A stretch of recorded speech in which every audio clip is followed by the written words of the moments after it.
with what you were talking about there, I wrote down a couple notes of things, and you kind of answered it. But one question I have for you when it comes to decentralization, and that is, what are your thoughts on these massive centralizers, these massive corporations that do centralize information? Are they ever going to decentralize? So you're talking about like the cloud monopolies, basically. Cloud monopolies, Amazon, Google's. Like, will they? Is there a world in which they get onto the decentralized train? I don't think so. I mean, I think that the new tech sort of makes a way for new players. So if you think about like, what did the internet do to publishers? Yeah, there's still some big publishers. Some failed. Some reworked their business models. A couple still do what they used to do. I don't see how Facebook ever gives up tight control of that user data. Like, I don't think they'll let you download your friends' emails from them. So, right. Yeah. And I think a lot of the blockchain tech is good for some things. It's not yet so great at that, like, kind of tiered secure data sharing thing that you need for a lot of those things, where you're like, you want a group of people that meet some criteria to be able to see stuff but nobody else. Like, that tech is not like very well developed in blockchain yet. I think we may eventually, it's hard to believe now, but Facebook will die or just become the Microsoft of its era before reinvention or whatever. Yeah. We'll see something else. And just to go along with Facebook, there is when you hear in the news that Zuckerberg is thinking about doing a coin, or they're thinking about blockchain, help the audience understand like what's probably their frame of reference when they're thinking about that. Yeah, so I never worry about enterprises doing tokenizations. I just know how much resistance there is, even in a small company, to doing something actually novel. No large company is going to issue a money that might put them in competition with regulators and banks, full stop, ever. It's not going to come out of the banking industry. It's not going to come out of large companies. So, Zook's history with Bitcoin is complex because of the twins. What are those? The Winklevoss twins. The Winklevoss twins, and there's there's like a complex social history there on top of it all. But what's going to happen? The way I explained it at New Alchemy is like, in this industry, like, you're competing with like a million monkeys. Like there are like people in Ukraine in their basements, stoned on ecstasy, coding right now, and some of them are going to do some really good stuff. And so that's like more, I think, where you need to think about competition coming from, and then like, Amazon putting out a coin, like whatever. It doesn't seem like a thing. And in the New Alchemy front, are the majority of the companies that you work with more startup driven? Are you also working with large companies that are thinking about it? Is it more like advisory? No, that's a good question. Yeah. So, and again, like, as you might guess from how I talk, like, we are somewhat skeptical about enterprise blockchain projects. And so, but we work all the way from central banks down to like 2-person startups. So we have like a big range of companies we work with. What else did I want to say about that? I think that's it. Yeah. If you want to talk to us, we'll talk to you. Cool, yeah. Cool. So, I know there's obviously people in this room that have started a token project, and there's probably a few of us here that are thinking about starting a token project. What's the best piece of advice you give to someone that's thinking about starting a token project? Don't do it. I like token projects. I'm into them. I think so. I would say be fearless and be smart. Searching for a good jurisdiction is smart. The kind of most friendly ones in the world in terms of regulatory cover right now are Singapore, Estonia, Gibraltar. Did I miss any good ones? Dinghan. Parts of Malta to some extent. Yeah, I don't like Malta though. Have you been to Malta? You're going in November. Okay. I'm sorry. So there's being smart about where you set up and where you have your regulatory cover, but there's also just a bit of fearlessness. Like, I think a lot of people spend way too much time with lawyers early. Like, you know what? It is pointless to go spend $250,000 with best blockchain lawyers in the country, Perkins, whatever, Cooley, whoever it is, if you don't have product market fit. Like, and the history of this industry is like, when people launch something that customers want, that's not like outright drug dealing, regulators will sit down and work with those companies. That is the history of our industry so far. So I think like your lawyers can sink your business model so fast and instead I would propose you think more like an Uber or a PayPal or a company that's like, we're going to build this thing. It's going to be awesome. Keep us out of prison, but we'll negotiate where we need to negotiate. Right, and it happens. There's a great product. It happens to use blockchain. A token makes a lot of sense to facilitate that value, right? I guess like, I'm going to talk about Standard Oil for a second. So I'm going to do it. So, Rockefeller broke like so many laws pulling Standard Oil together. And reading Titan is actually like a really interesting read. And if you like big, thick books about dead rich people, then I recommend it. And, but like he kind of won on half his battles and lost on half of them. So for instance, it was illegal to have a multi-state company when Standard Oil started. Full stop illegal. And like Rockefeller like lived in New Jersey. There were warrants for his arrest in New York, and he would like sneak over the Hudson at night in boats to do business in New York. So on the other hand, some stuff they innovated, we have a society have decided is bad, like dumping. Like they would come into town and to a local oil company and be like, we can sell forever lower than your cost. So what do you want to do? So we've decided, hey, like, multi-state trust companies, large companies, good, dumping bad. So I think actually like society is going to be working out those kinds of questions about this technology over the next 20 years. Like, this, incentivization schemes, some of which might look like a Ponzi, some might not. Well, we may have some more sophistication around which ones are good, which ones are bad in a while. So yeah, I think building something people want is the first thing. And I think the last question I have for you is, I've had this conversation with a couple of people in this room, and that's, or I've at least commented on this is, man, if I just would have known what I know now last year when we started this, or if I would have just known what I know now, so I actually have two questions on that. Is like, if you would have known what you know now with New Alchemy, what do you think you would have done different? And then the second one would be, if you would have known what you know now with, Bitcoin Foundation and kind of that early era, what would you do? Those are good questions. Bitcoin Foundation, one thing we tried to do that I think was unsuccessful is have kind of a large tent approach. So we brought in industry and just like rank and file, kind of NRA member type members, NRA, enthusiasts types. And that was ultimately unsuccessful. We had, I think, and I would say was taken over by a kind of person that I'm not. So sort of crazy people on the cover of Rolling Stone. Yeah. So I think the Bitcoin Foundation probably, I think we would have done better to pick. Is it an industry group or is it a community group and not tried to sort of bridge that gap? I think that was difficult. Every time, when you're hopefully maybe nearing the bottom of these bust cycles, you're like, I should have bought more in the last boom and sold more at the last peak. Like I feel that way every single time. Yeah. So yeah, I should have bought more and sold more. Yeah. Cool. Yeah. Anything with New Alchemy that you guys have learned in these last couple of years?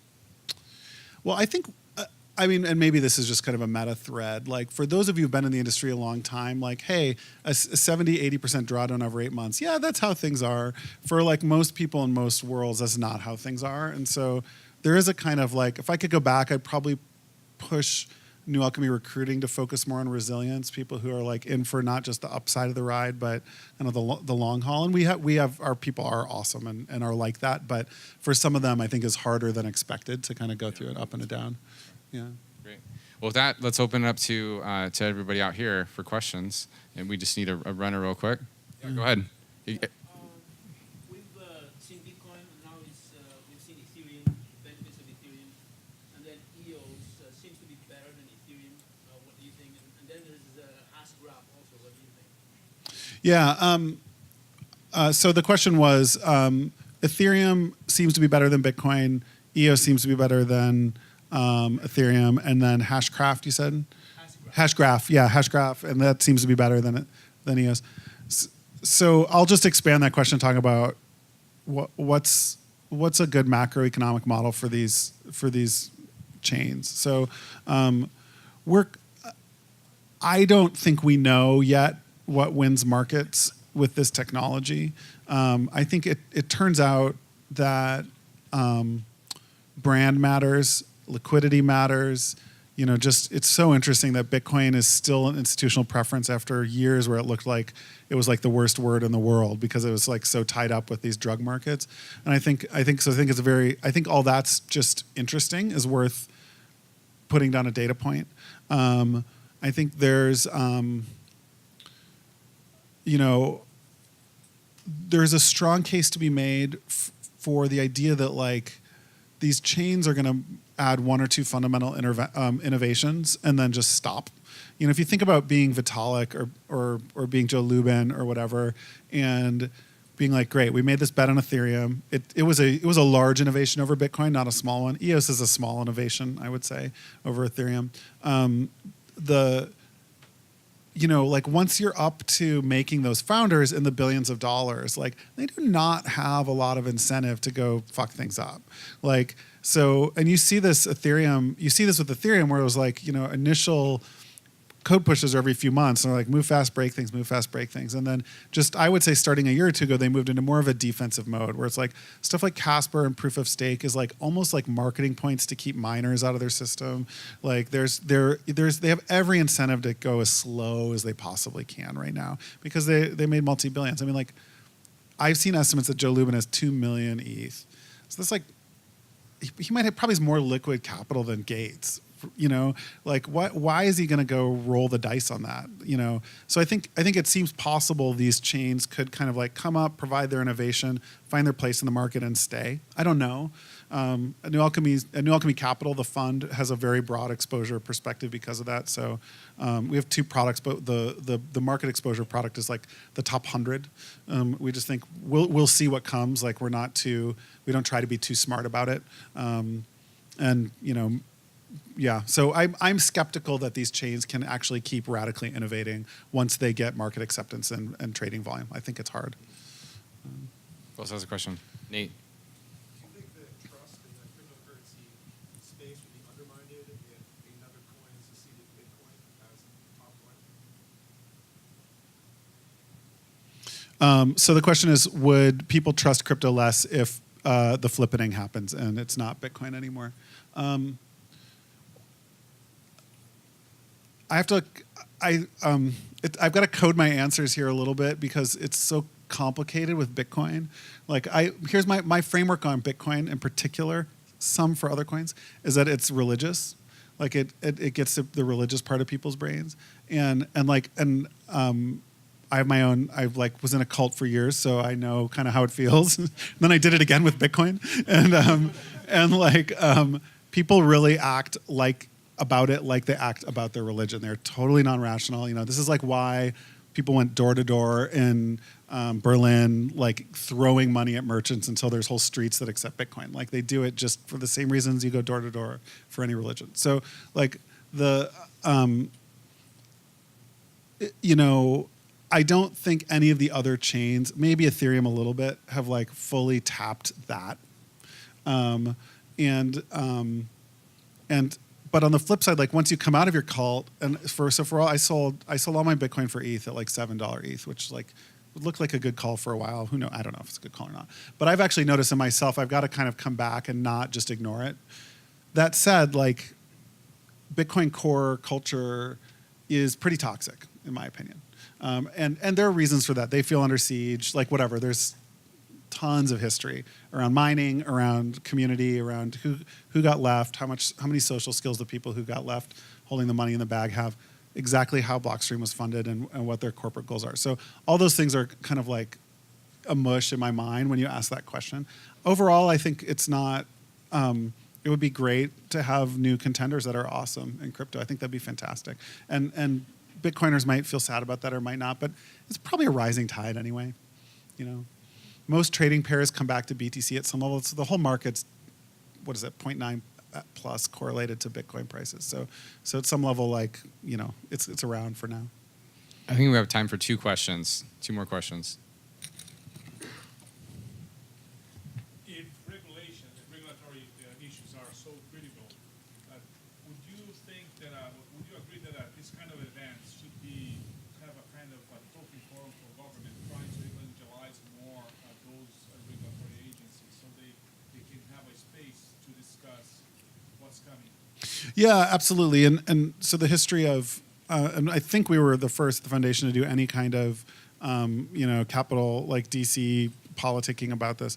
The U.S., it's tough. Like the existing agencies want to carve this up. When I said we work with central banks, a lot of our work there is on like pitching them on like putting together kind of like a fast track regime, somewhere that's like kind of open for business. And definitely it's easier if you carve this out and put it in one place. I would be stunned if that happened in the States. I don't think that that's going to happen here.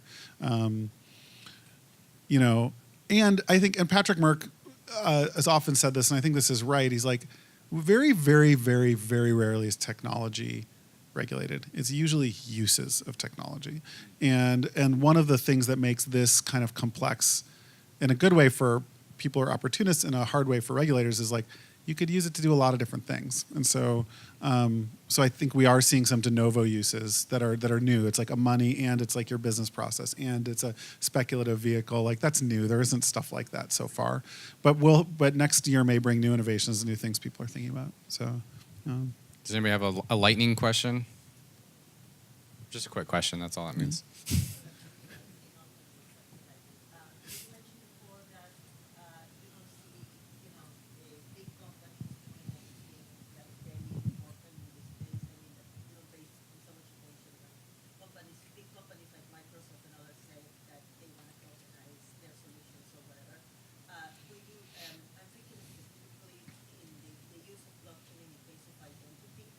Mm-hmm. It's very little value for a company to come up with their own solution. Mm-hmm. For example, Microsoft has talked about doing that, but it might be, Microsoft Passport all over again. Okay, so go ahead. Sorry. So do you think that the rest of the blockchain community could do something, could stand up and do something threatening enough or powerful enough that the rest, the bigger companies might want to join in and share a blockchain solution? Okay, so you asked two questions here. One's about identity on the blockchain, and three questions. And enterprises in the blockchain. Really, am I really so against it? And then last, could these decentralized techs make their way into large companies rather than get innovated there? So reverse order. Definitely they can. And you see, Azure got huge, I would say, and it probably didn't hit the bottom line at all from what little I know of that group, huge marketing benefits backing Ethereum, like massive. It just elevated a whole group, a whole team at Azure, got them tons of press. It's a bit like Linux in the 90s where but unlike Linux, CEOs didn't want Linux. Only the nerds in the companies wanted Linux. Blockchain tech is kind of like that, but the CEOs also want it. And so they do want to bring it in. And I think we will see some of that. But it's a lot easier for them to say, hey, this thing exists that we didn't make, and we just have to respond to market forces, than it is to be like, look, we made a new money that competes with the US dollar. Like, that's just not getting through legal. So and I think maybe that answers my really on enterprise questions. On identity, and I know Seattle's sort of like a hotbed of identity products related to blockchain. There are blockchains or blockchain-like solutions, some with sovereign nodes run by universities. There's companies like Trusted Key that are working on like stuff inside trusted execution environment inside phones to do stuff. I'll tell you just a couple things that I think about whenever we talk about identity. Sorry, we got to end on that. Too bad. It's good. It's good. You can find him. But Peter, do you have a question you want to pose to the attendees for them to discuss real quick while we switch topics? Question for them. I think you guys should just like tell each other what you're up to, what you're excited about. I think that would be the best thing to make some friends. Awesome. So, yeah. All right. Thanks, Peter. Yeah. Really appreciate it. Yeah.